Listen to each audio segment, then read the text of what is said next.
жұлдызым, жарығым,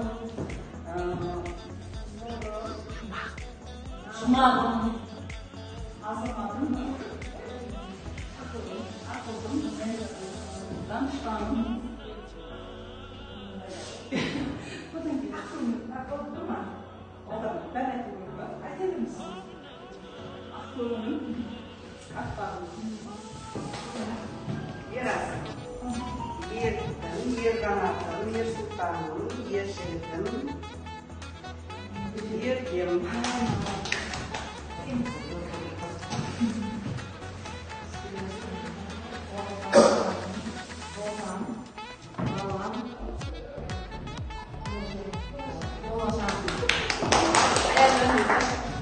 Аяулым, айым, адақтым, асылым, аяулым.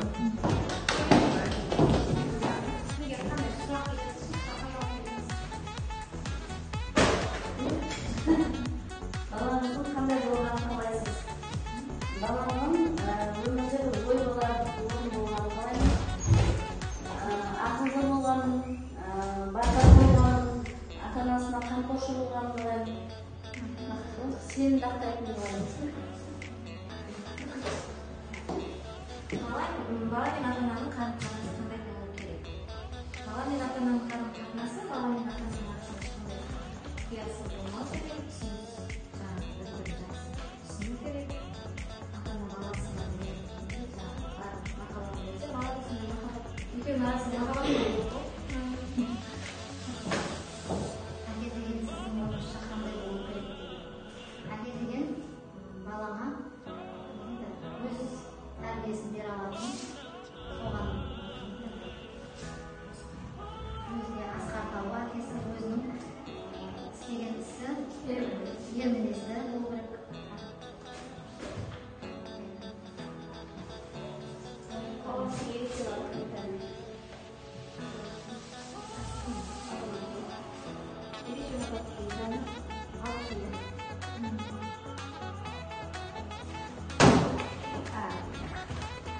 Балаңыздың паталасы кім дейді?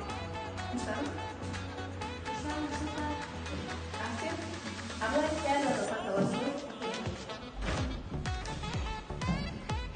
Балаңыздың қандай қызығушылығы бар?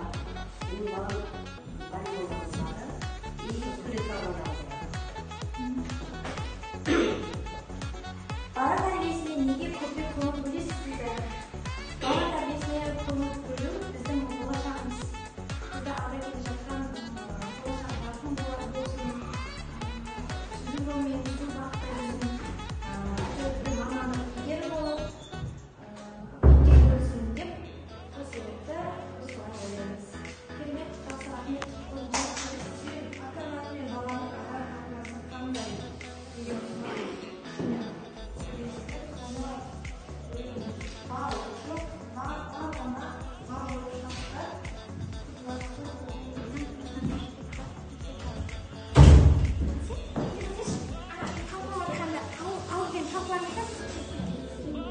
Yana kelgan chiqimda.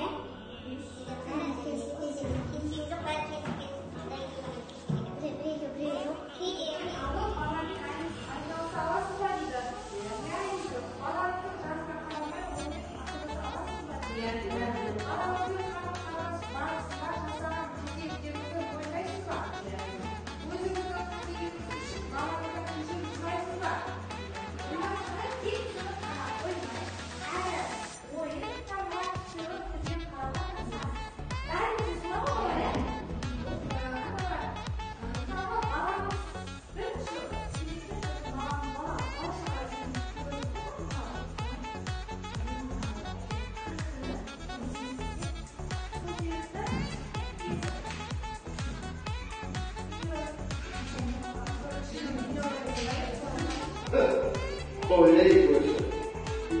Milyonlar tavlatlarında niye?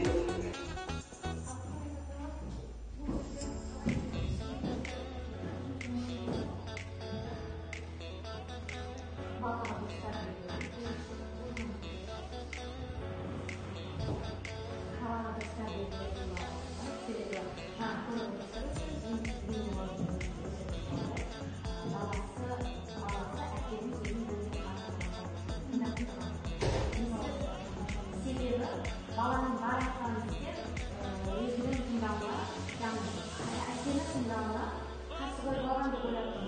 мысалға әке бір айтты ма, әкенің айтқан сөзі ол жерде тыңдалу керек. Кел бала мына кел деген кезде ол керісінше аяғы жабылады деп қайта машинаға мінеді. Ал екінші келді ол жерде сәлем сөздің басында негізі үйдегі тәрбие, ата-ананың тәрбиесі міндетті түрде қатал болу керек, ал бірақ та ол жерде сәлемдесудің өзін тіпті үйретпеген. Тек баланың жағдайы, білімге, оқуға құштарлық үйретіп жатырмыз деп, баласын шектеу қойып, көппен арасында тек қана білімге ғана үйретіп алып, көпшілікпен сәлемдесу, сөз әдеті деген сияқты тәрбиеге де басымызға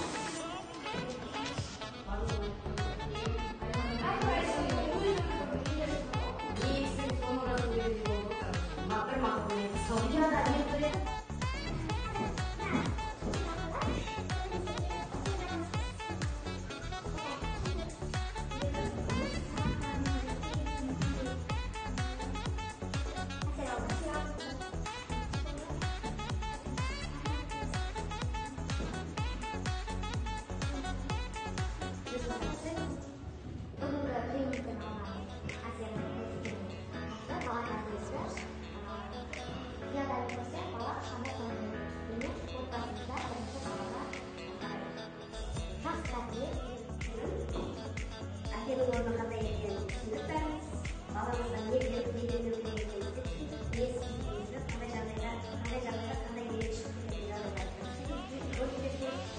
негізгі солардың тәрбие отбасымыздан басталады.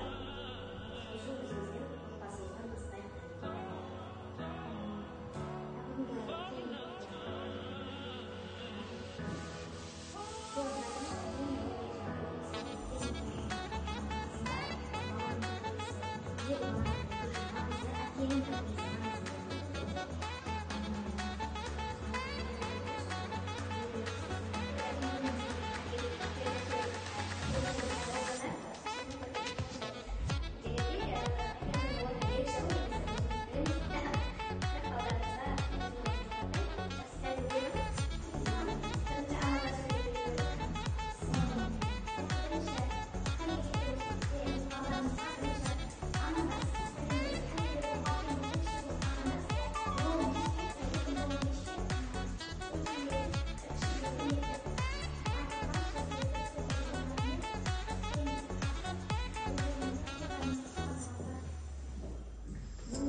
Депозитмен ала қойған құйып жатқан депозитін ол балаға берген тәрбием дейді.